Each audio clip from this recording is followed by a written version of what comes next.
Сайн бацхан өрхөмөд үзэгчтэй. Танин мэдхүй хэлээрэ өрөөтэй Занга ТV-гийн шинэ дугаар эхлэхэд бэлэн боллоо. Энэ удаагийн дугаараар Монголын төвхийг үзэж та бүхэндээ ярьж өгөхөөр судлаач Билгүн, судлаач Тод миний би сууж байна. За танд энэ өдрийн мэндийг хүргэе. За баярлалаа. Чамдас энэ өдрийн мэндийг хүргэе. За хоёулаа өмнөх дугаар дээр Сүбэдэ жанжин хар хорин дэрж байгаа талаар яригадад дууссан. За энтэй холбоотой нэг сонирхолтой асуулт хэлээ л дээ. За ямар асуулт вэ гэхээр өнөөдрийн хүртэлх дугаар дээрээс дурддаггүй нэг зүйл нь юу вэ гэхээр Гүйг хааны гэр бүлийн талаар эхнэр хүүхэд ер нь хэдэн хүүхэдтэй байсан.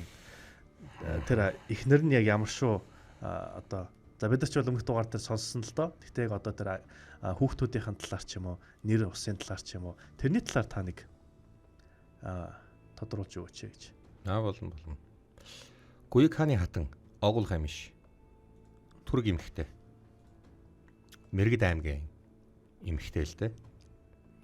8 мэргэд хэрээд одоо Түрэг аймагуд байсан гэж түүхэнд бичигдсэн. Хүмүүс янз янзаар маргаж илээ. Гэхдээ түүхэнд л ингэж бичигдсэн. Тийм болохоор энэ хэрээд аймгаас Огул Гамишийг өөрийн одоо ач хүү гэх юм одоо гүйхтэй өгсөн гэдэг юм уу да. Чингис хаан эсвэл өгөө даан өгсөн байгаа. Ямар ч байсан энэ гүйг бол Мэргэд аймгийн юм хатаа авсан. За Огул Гамиш би нэрийг тайлбарлаж ирсэн. Судлаач Отхон Баяргаа ч гэсэн бас мундаг. Ярдэн шүү дээ. Ер нь бол Отхон Баяргааны судалгаа бол аюул мундаг. Тэгэхээр дараагийнх нь хүү гэсэн утгатаамаа гэдэг. Яагаад ингэ тийм одоо би хүүтэй болъё гэсэн чинь охин төрчихөн зэрэг за энэний дараагийнх нь хүү гээл одоо нэрлсэн болж таарж штэ тий. За би ингэж хэлж исэн. Тийм болохоор зэрэг энэ Огул Гамиш гэдэг нэрний утга бол энэ Түрэг нэрний утга бол дараагийнх нь хүү гэсэн утгатай ийм үг юм аа гэд. За Гүйг хааны гэргий болоод хожоо, нагуу, хөхөө гэсэн 3 хүү. Тэгээд нэг 2 охин төрүүлсэн байна. Нийт 5 хүүхэд төрүүлж гисэн. За энэ хүн бол Гүйг хааны ээж Дөргөн хатны хаанчлалыг одоо тийм ээ эрх мэдлийг бол цэглэж дуусгасан хүн. Зарим түүхийн судалгаан дээр Дөргөн амьд л яваад байгаа үх болоогүй 1200 бараг 52 онд хүн мөхнө гэдэг ингээд. Тиймээд янз янзын судалгаа байгаа. Гэхдээ маш олон судлаачдын одоо нэгдсэн дүгнэлтэн дээр Дөргөн хатныг бол Огул Гамиш ингээд дуусгасан юм аа. 1247 онд дуусгасан юм аа гэд. Зарим дээр 46 онд дуусгасан юм аа. Тэрэн дээр тэгээ бийж илээ 46 онд гэд. Энэ чинь маргаантай. Энэ тэдэн ингээд одоо түүхч судлаач нар маань ингээд одоо баримт гаргаж ирэх гээд тал талаасаа үзэлцдэг. Тэгж яагаад нэг он тоол дээр ингээд хоорондоо зогцдог байхгүй. Минийх биш юм бол яагаад чинийх зүг гэж хоорондоо маргалдана. Яагаад гэвэл наадах шин ийм учраас ийм үйл явдлууд байгаа учраас тэдэн он дууссан байгаа гэд. Гэхдээ үнэ Гүйгийг хаанчилснаас хойш Дөргөн хатныг бичигдээгүй. Тэгэхээр яаж ийн? Яа харахгүй 46 юм уу 47 онд л дууссан. Дөргөн хатны. Гэхдээ энэ Дөргөн хатны төгсгөлийг Огул Гамиш хийсэн. Гүйг яаж шудаад ээжигээ чинь муут сайнч тэнэгч мангарч буруутаач зөвтөөч хүн өөрийнхөө ихийн эсрэг тэгж явахгүй шүү дээ. Харин тэр гар хөл болж исэн юмнуудыг бол өстой хайр найргууд цээрлүүлсэн л дээ. За эндээс нэг юм асуучих уу. За асуусан. За энэ нөгөө нэг Дөргөн хатны баруун гар чарэ биш үү? За туслах. Чигдээ жанжин гэж нэг нөхөр байгаа да. Тийм. Тэр хүн ер нь гарах уу? Гарна. За тэгвэл асуугаа байлаа. За ямар ч лсэн энэ Огул Гамиш хатан бол Дөргөн хатныг бол дуусгасан. Тэгээд энэ Японы судлаач Отохи Мацувогийн бүтээл дээр бол тий судалгаан дээр бол гарсан байлээ. Та их олон хүнийг хорлж алж исэн. Мөн бас дайрч дотолж алж исэн. Одоо хороо өөрөө хорны амт ямар гэдгийг та өөрөө мэдрэхгүй юу гэж хэлээд Дөргөн хатныг бол хорлсон. За тэгээд эн чинь мэдээж хэрэг бэрн хийж байгаа шүү дээ чимээгүй. Тэгэд ээж маань одоо тэнгэр талчлаа гэд Гүйг одоо халгалж л байж таарна шүү дээ. Хийн гисэн бэ гээл ингээл одоо тэгэн. Гэхдээ Яа харахгүй гэргийн тэгсэн гэдгийг манер гадарсан ч байж болно, үгүй ч байж болно. Гэхдээ дараа нь энэ холбогдолтой усуудыг яаж цээрлүүлсэн, ээж маань үнэхээр одоо ийм нарийн мөрдлөг оруулсан уугүй юу гэдгийг түүхэнд бичигдсэнгүй. Харин шулуухан хэлэхэд 1246 онд дөргөн хатны үе дууссан гэж ярьж байгаа бол 47 онд овул хамиш дөргөн хатныг хорлсноор ингээд дөргөн хатан байхгүй болсон юм а гэсэн тийм. Маш олон түүхч нарын нэгдсэн дүгнэлтэн дээр ингэж гарч ирж байгаамаа. За овул хамиш бол ер нь бол царай зүс сайтай. Тэгтээ жаахан маш их юм дээр ер нь жоохон эргэлцдэг. Шулуухан хариу байхгүй. Их олон юм дээр одоо их тэнэгэлцдэг тийм. Тэгтээ их зоригтой, зоримог байрын төрхтэй тийм хатан байсан гэж Отогийн Мацуу тэмдэглэж үлдээсэн байна. За энэ хатантайгаа байж байтал их жанжин орж ирсэн. Сүбэдэ ороод ирсэн. Сүбэдэг гуйг олон жил хараагүй. Батяажууд энэ хүн чинь бараг 5 жил байсан шүү. Гуйг буцснаас хойш эд дайны үед буцсан штэ. Тэгтээ нөгөө дүлдээ очиагүй штэ. Тэгэхээр одоо хэдэн жил вэ? Гэт бодвол бодъё. Тэ. Багшийг хараад сүрдсэн.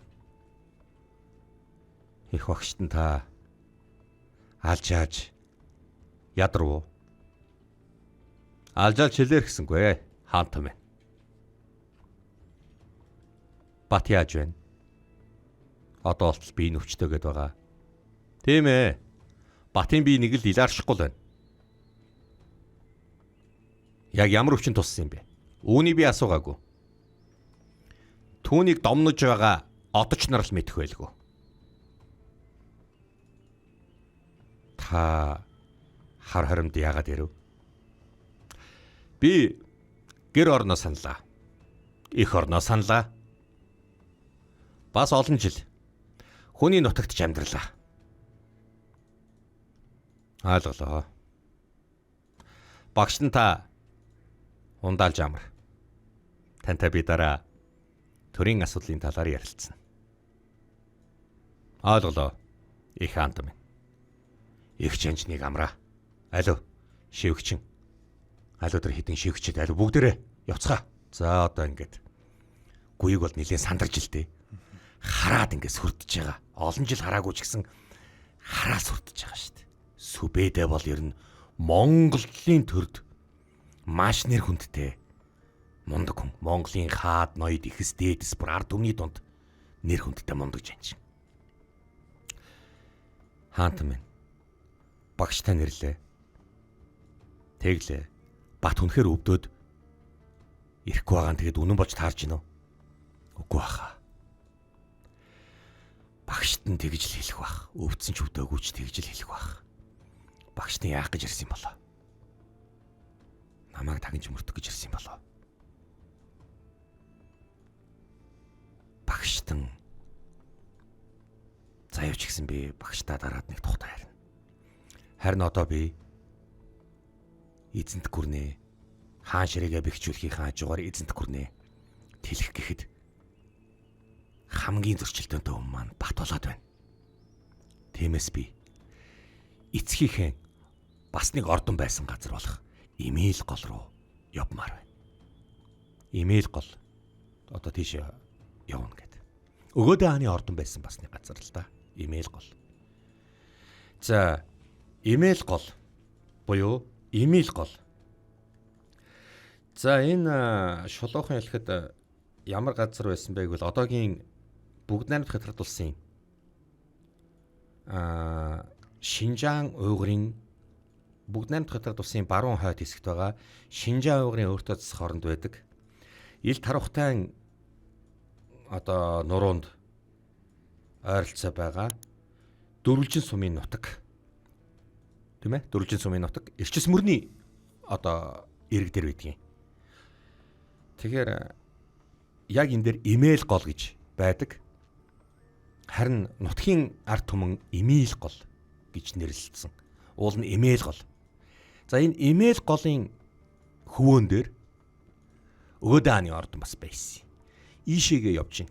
Шинжаан руу явж байна. Одоо хар хорноос одоо Нүүр хангай аймгийн хар хорин хотоос Шинжаан угрын имэйл гол руу явж штэ. Айл болох Баттай ойртох гээд байгаа юм. Тийм болохоор зэрэг Гүйг хаан бол имэйлийн ордон руугаа явъя гэж бас одоо шийдвэр гаргаж байна. Цэрэг одоо маш их цуглуулах хэрэгтэй. Өмнө зүгч бас ширүүгэн л байна. Годон дүү маань даан шалга. За би дахин хэлье. Өгөөдөө хаан хүүхдүүд нь Гүйг гэж байсан. Яг Гүйгийн дараа Годон байсан. Үгүй хүчүү байсан. Маргаантай байна. За ямар ч хэлсэн Гүйг, Годон, хүчүү, харжир, хаш гэд 5 хүүтэй байжээ. Годон хүчүү хоёрын байрыг их солиод байдаг судлаач нар. Үгүй хүчүү нь ах байсан заяо. Үгүй Годон ах байсан ингээд маш их маргаан байна. За ямар ч хэлсэн ах нь ч вэ, дүү ч вэ? Зүгээр л юу ээж. Одоо өгөөд хааны л хүүхдүүд ээж. Годон хаан хүү 40 нэгтээд тэнгэр талсан, хорлогдсон. Фатимад хорлогдсон. Үгүй 39-д хорлогдсон. 38-д хорлогдсон. Маш их маргаан байна. За ингээд баримжааг нь л авъя. 39-д хорлогдчихтэй гэж л баримжаа авч байгаа шүү дээ. Уул них мундаг хаан хүү байсан. Өмнө зүгийг дайлаар мартах гэхэд. Одоо өмнө зүгийн сүн устаа яаж байлдах вэ? Одоо яах вэ? Ямар ч лсэн би баруун зүгт Баттай уучраа олоход өмнө зүгийн сүн устаа хамгийн найдвартай хүн байх хэрэгтэй байна. Энийг би хэнийг явуулах вэ? Одоо би яах ёстой вэ? Гүйг хаан инхүү эргэлзэж байлаа. Баруун хязгаарч гайгүй. Харин зүүн хязгаартаа би бол огт санаа зовхгүй байна. Тэндээс алав татвар говчор бол тоо ёсоор ирж ил байгаа. Бат намайг хүлээн зөвшөөрөхгүй байна. Тиймээс хатантан минь албат харьяа цэргүүдээ эндээс маш хурдан цуглуулж аваад имэйл гол руу явъя. Тэнд л би төхөнж байгаад цаашдаа яахыг мэднэ. Яахыг гаргая. За ингэж Гүйг шийдэж байлаа. Монголын эзэнт гүрний баруун зүг одоогийн Каспийн тэнгисийн хойд хэсэг Армяны газар нутаг Силастайн ордон Монголын баруун хязгаарын жанжин Байжуу байрлаж байлаа. Байжуу жанжны өргөө. Гүйг шинээр хаан шинээрэн цуусан байна. Шадар минь юу гэж бодож байна? Байжуу бас хажууд нь гэргийн бас байгаа л да. Энд чинь гэр бүлээ аваад явна шүү дээ тухай үед чинь. Гэргийн ч бас суужсэн. Шадрууд нь ч бас байгаа. Тийм ээ. Гүйг бас яг хүн шүү. Чамаа яах вэ? Түүний ихэнх бүхнийг буснууч сандруулж исэн юм байлээ. Гүйг хаан ширээн цуусан ч намайг арай гайгүй бах. Чормагн жанжныг улан чамаар салхад. Тийм ээ тийм. Чормагн ах бол гэж хэлсэн. Үгүй Чормагн эцэг бол гэж хэлсэн. Чормагны хүү байсан гэж бас маргаантайч байна. Ах дүү байсан. Үгүй хоёр өөр жанжин байсан ч гэсэн маргаантай байна. Джек Уотерфорд бол Чормагны хүү Байжуу гэж бичсэн байна. Дэлхийн түүхэн дээр ч бас ингэж гарч зарим судлаач нар энэ ч ямар ч цусан төрлийн холбоогүй зүгээр л нэг жанжныг нөгөө жанжнаар өгөөд хаансалсан гэж бас тэгж тэмдэглэсэн байна. Энэ тэмдэглэсэн болгоныг ингэж бас нэг дэлгэрэнгүй хэлэхгүй бол бас болохгүй байна. Тэгэхгүй бол манай сонсогчд маань бас маш их эргэлзээнд ороод байна. Таарт хоёрыг хүртэл баг маргалд болж шүү дээ. Тийм. Судлаач нар янз янзаар ингэж би харин хэлж байгаа шүү дээ. Бидэнд ялагдаж бидэнд эзлэгдэж исэн ард түмэн ус үндэстэн бидний түүхийг бичсэн. Тийм болохоор зэрэг бидний яг өөрсдийнх нь бичигдсэн түүх маань байхгүй. Эсвэл бичээчгүй байж болно.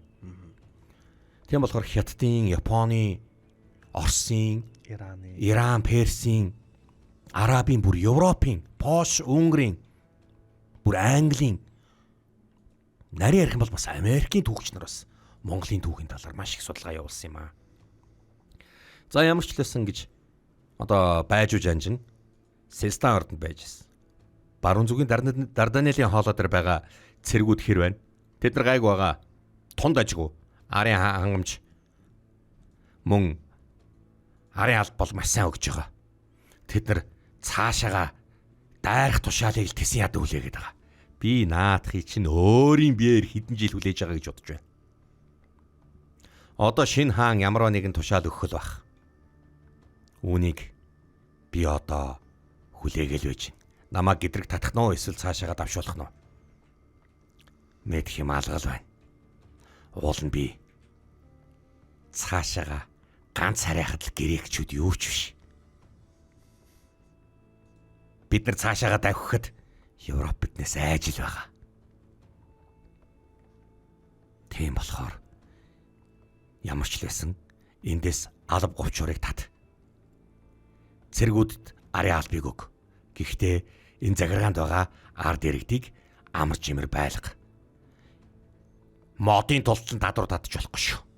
Модын тултан шулсан татвар татаач байх юм бол надад гэл би өчиггүй цаацлаа. Ойлголоо гэж анжаа. Хятум яаж байна? Хятум өчигдөр танд бараалгасан. Гэхдээ танд бүхнээ өчөөг юм уу? Өчсөн. Тоо ёсоор алба говчурыг нь авсан. Армени хаан нэгдүгээр хятум. Чин байжуу захирагдаж байгаа шүү дээ. Йоо. Би ингээд материал уншиж байхад татварын хэмжээг 10% гэж уншиж байсан. Тэр яг үнэн нь. Үнэ 10% л авдаг.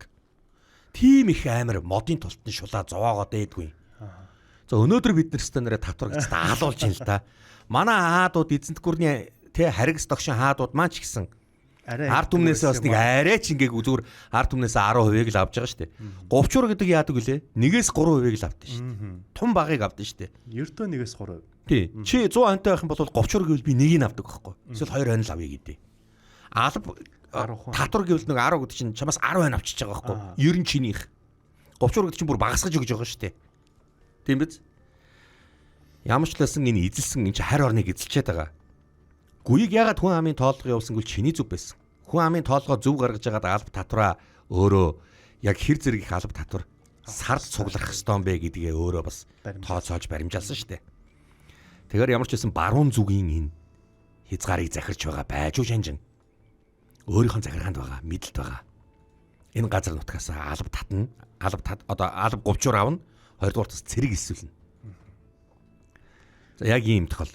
Яагаад учирцгүй өөрт нь эзлэгдчихэд цэрэгт нь үнчээр орж байгаа юм бэ гэж хүн гайхаж болно. Тэгнь. Цэрэг иргэний арчилсан хууль юм бидгийг. Тэр чинь нөгөө мөнгөтэй болохын тулд бас нэр хүндтэй болохын тулд цэрэгт ороод байгаа шүү дээ. Тий, зүгээр баяжихын тулд. Тий. Зүгээр дайн байлдаанд ороод ялт байгуулчих юм бол дайсны баялаг тэр цэргийнх болдог. Харин. Одоогор их юм бол солонгос явж хэдэн төгрөг хий, Америк явж нэг хэдэн доллар олж ирээ гэдэг шиг л байхгүй. Тухайн үеийн л юм байсан. Нэмж цэрэг татахгүй бол болохгүй байна. Ингэхэд тэр хар хоримд гүйг нилээн харгислын явуулсан сурагтай байсан шүү. Нилээн олон үнийг цаазар авсан байлаа. Фатима муу ягчсыг алтанд нь би бас жоохон дотроо баярлж л байгаа юм. Харамсаж байгаа зүйл нь өмнө зүгийг захирах байсан годон хан хүүдл харамсаад байгаа юм. Мөн Хурц Баатарт ёстол харин бас Тэмүүгээд бид энд харамсч л байгаа юм. Эхэстэйц биеинтэйгээ хатуу ширүү тооцоо бодож байна шүү дээ. Ийм айхтар ширүүн буснаатай бодлаантай ийм үед баруун хязгаарыг тэлэх бас бидэнд хэцүү байна. Тийм ээ. Ойлгож байна. Эгчэнжа. Юу болов? Баруун зүгээс илчирлээ. Танд бараалахыг нь. Хинээс ирсэн юм? Оромын папас гин. Орол. Ойлголоо жанжа. 3 хүн ороод ирлээ. Та татарын жанжин уу? Тийм байна. Чи хингээч юу? Яагаад? Ёс төрийг мэддэггүй хүндэтгэл үзүүлдэг үйлээ. Сөөгдөхгүй. Тань зөгдөхгүй. Бид нар бол Ромын пап илч. Би бол Ломбардын ансал юм байна. Хажууд нь нэг хүн орчуулж өгж байгаа. Тэг чинь хэлийг мэдэхгүй. Тэг чинь Ломбардын ансал мөхрөөд ирэнгүүт за нэг Перс үнэ аваад ирнэ. Чи Итали хэл мэдхүү ч гэдэм латин хэл мэдхүү л гэж байгаа шүү дээ. Ингээ орчуулж өгч байгаа.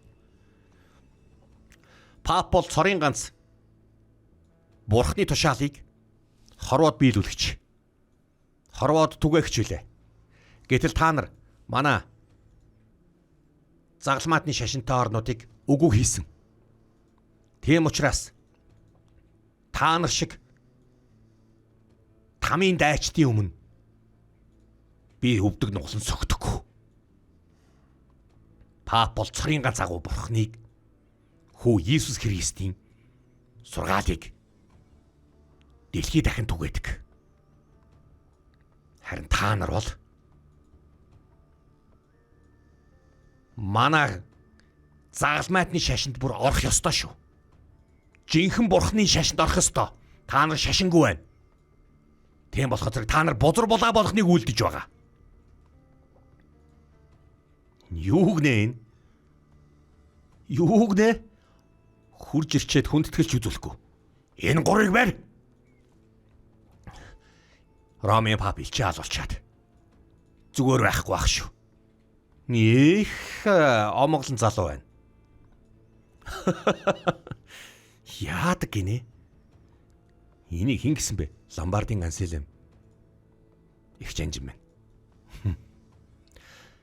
Тэгээд одоо би энэ ам бардам өчсөн юмнуудыг хар хорин руу явуулж таарж гинэ. Энд нь шийднэ. Их хүндэтгэл та нарт ерөөсөө алгаа. Өөртөө ялагдцснаа мэдхгүй хэвтчихэж ялагдцснаа ч хүлээн зөвшөөрч чадахгүй. Бидний өмнө бас ам бардан байж ах шивтэй. Утгагүй та насыг би их орон улс оронтой ч ард түмэнтэй ч гэсэн дуусгана. Энэ гурвын арсыг намдаар нүч. Ойлголоо эзэнтэй. За ингээ авахарс. Ер нь бол болохгүй шүү дээ, тэ. Энэ хуулиндаа бол болохгүй. Хуулиндаа бол болохгүй. Гэхдээ өөрөөсөө яах гэж хурж ирж ингэж хэлж байгаа. Ягаа хуулиндаа бол мэдээж зэрэг илч ямар байх ёстой байдیں۔ Тий. Илч нь ямар байх ёстой, тийм байх ёстой биш байсан бол бас л энэ шийдвэр гаргана. Плано Карпини Гуйканы өмнө яг иймэрхүү байдлаар пэдсэн бол бас л алуулна. Яагаад? Байраа мэдэрэ. Статусаа мэдэрэ. Хэн өнөөдөр дэлхийд ноёлоод байгаа. Дэлхийн ноёлогчийн өмнө яаж байгаа энэ? Орж ирэл. Энэ өөрсдөө тий. Ингэж дураараа загнаж болохгүй. Шашин эдгээр ер нь яг нэг үг хэлэх үү? Дипломатиас ерөөсөө мэддэггүй байсан. Тэс тэр нь Европод 1700-аад онд анхны байнгын төлөөлөгч явуулсан гэхэр чинь Чингис хааны одоо Монголын эзэнт хөрнийг бодвол 400 жилийн дараа дипломат явсан үндсэндээ төгөлдөрч ирсэн байгаа байхгүй. Аа. Нөхөр минь юу болов? Үгүй энэ Ромын папи илч хэдийгээр ам бардан байсан ч гэсэн бас илчил юм да. Амийг нь хэлдүүлчихвэл яс энэ удаа. Наадах чинь ёс мэдэхгүй байна. Тэглээгээд миний өөдөөс ингэж хийж болохгүй. Чи намайг дан ганц жанжны байр сууриас шийддэг гэж бодоо юу? Би бол ертөнцийн агуу их эзэн хааны жанжин. Эднэр бол биднэрт ялагдсан. Эднэр дээд тэнгэрийн зарилгийг мэдэхгүй. Яах вэ мэдүүлээд өгье. Эндээ сууж бай. Би гарлаа. Та бид гурыг ингэж алхах юм бол пап зүгээр байхгүй. Танаа пап чинь тэгээд яагаад одоо болтол ямар нэг юм хийхгүй байгаа юм бэ? Карпини гэдэг хүн их хаанд бараалхачаад буцаад явсан сурагтай байлаа. Чи таньдаг юм уу? Би Ромын папын явуулсан хоёр дахь элч. Таныг яагаад Дарданелын хоолой хүртэл авчирсныг чинь мэдмээр байна. Та нар бас загалмай шашинд итгэж жинхэнэ ертөнцийн эзэн, жинхэнэ агуу бурхан шүтэх ёстой. Тийм агуу бурханд та нар итгэдэг юм бол яагаад тэр бурхан чинь биднээс хамгаалаагүй? Яагаад одоо болтол тэр бурхан чинь биднийг нэргэхгүй, шийтгэхгүй, цээрлүүлэхгүй байгаа? Энэ Ламбардын Анселмыг 20 өдөрт 3 балга ус талхны болон өгөөрэй. Байц хорхоос өмнө агуу их засаг хуулийг биелүүлж яваа. Тэнгэрийн доорх зарилгийг гүйцэтгэж яваа. Жанжин их тэнгэрийн зарилгийн шийдвэрлийг яаж үзүүлдгийг хараг. Түүний энэ туслахыг нь бэрээд чал. Энийх нь арсын намдаар нүчөөрэй. Ойлголоо Жанжа. За ингээд нөгөө нүдэн дээр нь нэг туслахыг нь бэрээд жалаад нөгөө туслахыг нь арсыг намдаар нь өвчж хуулсан л та. Ингээд өөрийг нь 12 хоног хар нүхэнд хорьсон. Уулын би энэ хүмүүсийг их хаан гүйг рүү хар орим руу явуулах ёстой байтал өөрсдөө ёс алдсан. Намаа хүндлээгүй. Манай төр ёсыг хүндлээгүй. Гэхдээ ихтэй элчийг надад хаалаад хэрэггүй. За гэргийн минь ойлголоо. Эдгээр бидний ёсыг бас мэдэх ёстой. Мөнх хөх тэнгэрийн зарилгийг эдгээр мэддэг юм байна. Тэгэхээр дуулахаас эдгэрт мэдрүүлье. Тэр олон үхтэй Ромын папи элчиг хэд хоног хорсон? 15 хоног хорсон. Их чанж минь. Гаргаад ир наатгаа. Би чамааг амьд үлдээлээ. Нөгөөх нь бүр нөгөө зоримог байдлаа алдсан бүр гачин юм гарч ирж байгаа юм л да. Пап лам руугаа буцаад яв. Энэ захидлыг пап ламдаа очиж өгөөр. Перс латин хэл дээр захидал бичжээ. Хааны зарилгаар байжуу биеэр танд энхүү хариу явуулж байна. О папа. Таны захидлыг авчирсан элч тунч бардам дуугаар миний өөдөөс ярьж байна. Таны зарилгаар тэгсэн үү? Үгүй юу? Бөөмэд. Та биднийг олон хүн аллаа гэж зэмлэж байна. Гэвч биднийг үг дуугүй дагсан бүхэн газар дээрээ эзэн болж үлдэнэ. Эсэргүүцсэн бүхэн устгагдана гэсэн энэ ертөнцийн агуу их эзэн захирагч дээд тэнгэрийн зарилгийг санагтун. Би пап чамд тэнгэрийн зарилгийг явуулж байна. Чингэхлээр хэрв газар дутгаа барьж үлдээ гэж бодож байгаа бол биеэрээ бидэн дээр ирж бүх ертөнцийн эзэнтэй нийцэн явах ёстой. Хэрв та үгүйг аваас юу болохыг бид мэдэхгүй. Таны хувь тавилан зөвхөн дээд тэнгэрл мэднэ гэж энэ захидалд зал хилэн өгүүлжээ. Гүйг хааны захидалтай их төстэй юм захидал. За энэ байжуу жанчны Ромын папт илгээсэн энэ захидлаас Ватиканы Ватиканы архивд хадгалагдаж байгаа. Пап лам эрэхтэй энэ захидлыг авчираагүй. Зүрх гүйг хаанаас Ромын папт илгээсэн захидлыг нөгөө копидод аваад ирсэн шүү дээ. Харин байжуу жанжнаас Монголын зэргийн баруун хязгаарын жанжин байжуугаас ингэж пап лам руу явуулсан яг энэ захидлыг нь бол пап лам бол яг авчираагүй. Нэг л захидал авчирсан. За тэгэхээр байжуугийн энэ үйлдэж байгаа зөв болгон энэ бол маш зөв. Яагаад гэвэл одоо захирж айлгаж байгаа хүн ийм л байхгүй бол өөдөөс нь тэгээд нөгөөдөл нь ялагдсанаа мэдхгүй ингээд одоо балаараад ах юм. Ломбардын ансилм папын олсон 2 дахь элч байсан юм. Монголын тал нутаг хар хорим хот өгөөдөө хааны өргөө. Би энэ цагаадын ач хүү бүрийг биш өгөөдөө хааны нэг гүйг хааны өргөө. Би энэ цагаадын ач хүү бүрийг дураараа дургаад байхаар нь зэрэг өөрийнх нь ханилгаас нь холдуулах саналтай байна. Миний санаа бол дэлхийн бүх улсыг нэг тэнгэрийн доор захирна. Би энэ байлдан дагуулт эзлэн дүрмгээлтэй үргэлжлүүлэх болно. Дээд тэнгэрийн доор захирагдаагүй нэг ч улс үлдсэн бол би амар суухгүй. Тиймээс би бол байлдан дагуултаа үргэлжлүүлэх саналтай байна.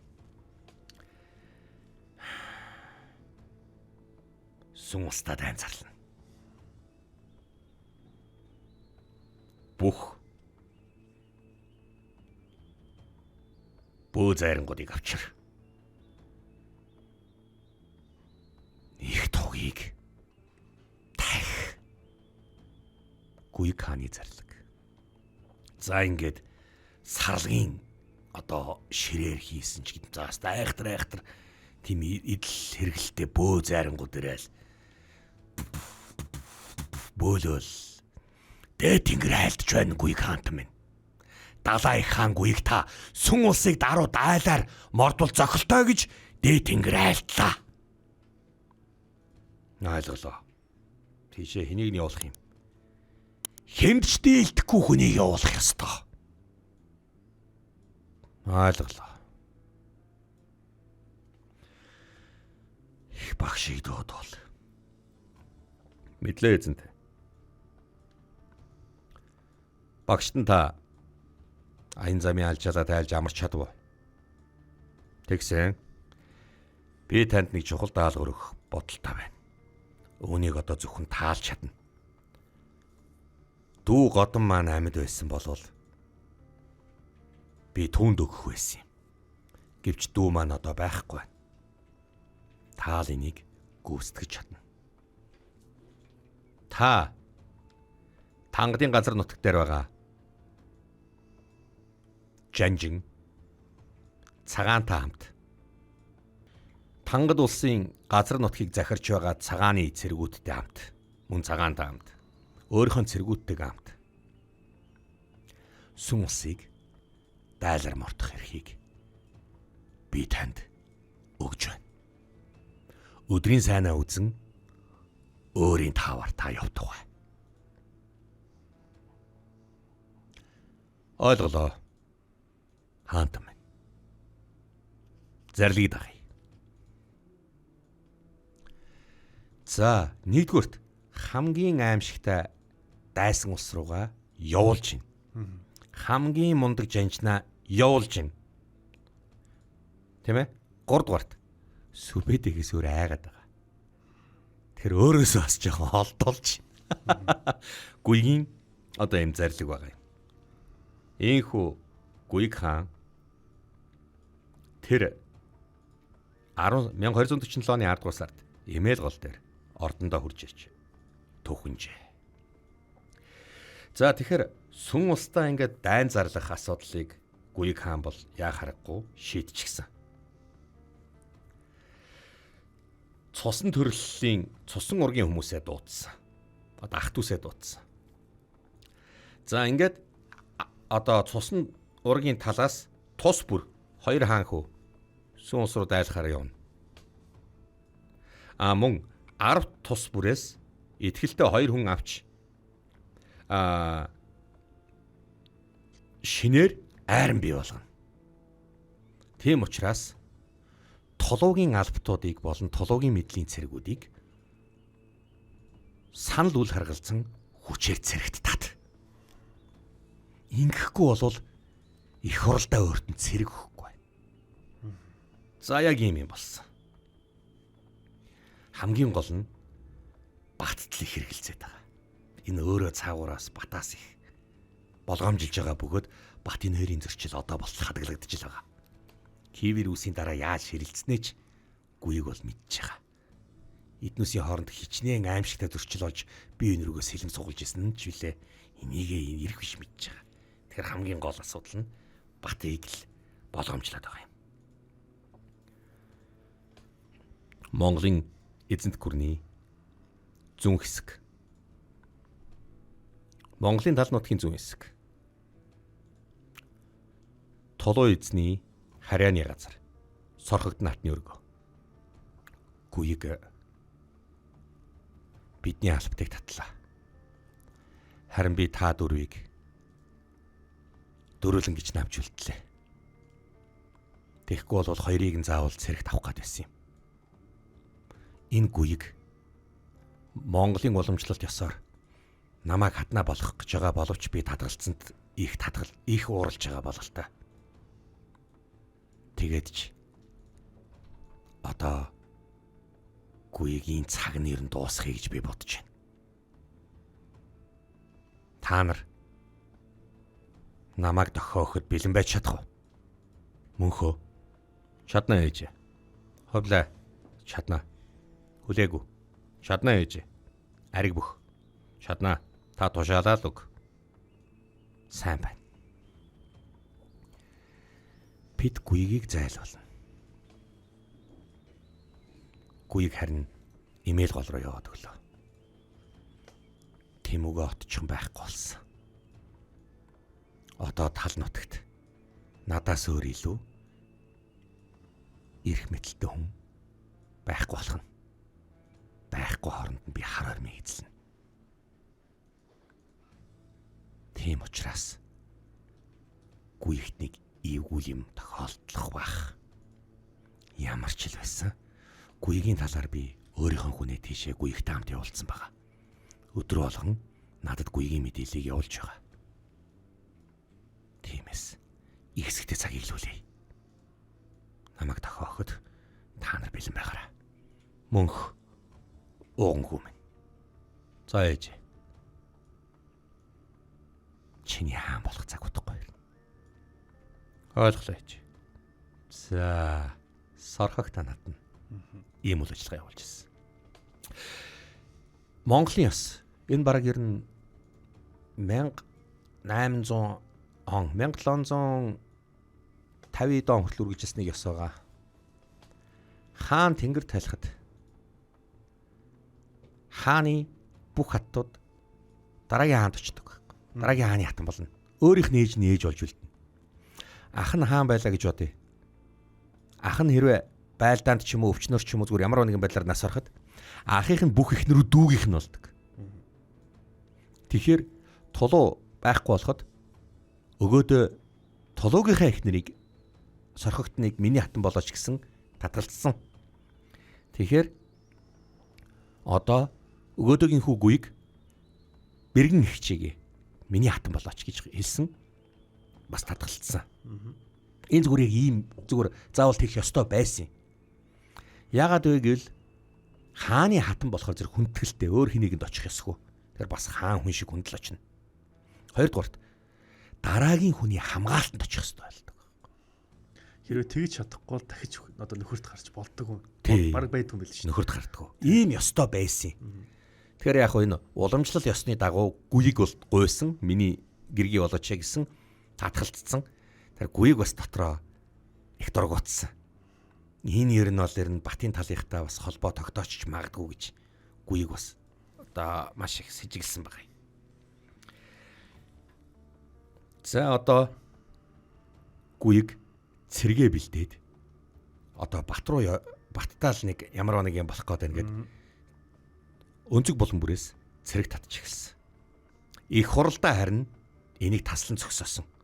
Тиймээс цагаадаагийнхантай холбоо тогтооё гэж хэлж байгаа. Ингээд цагаадаагийн байдар хадаа нартай холбоо тогтоож над руу цэрэг явуулаач гэж нөгөөдөл чинь одоо хин гүйг хаан нөгөөдөлдөө зарлиг буулгасан байна. Цагаадаагийн эзэмшлийн газар руу.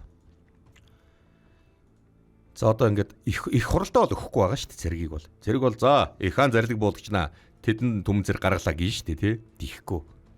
Тэгэхээр чин зэрэг гүйг өөрөө цэрэг татах гэхээр их хуралдаа энийг зогсоосон болохоор улс даяар цэрэг татахгүй.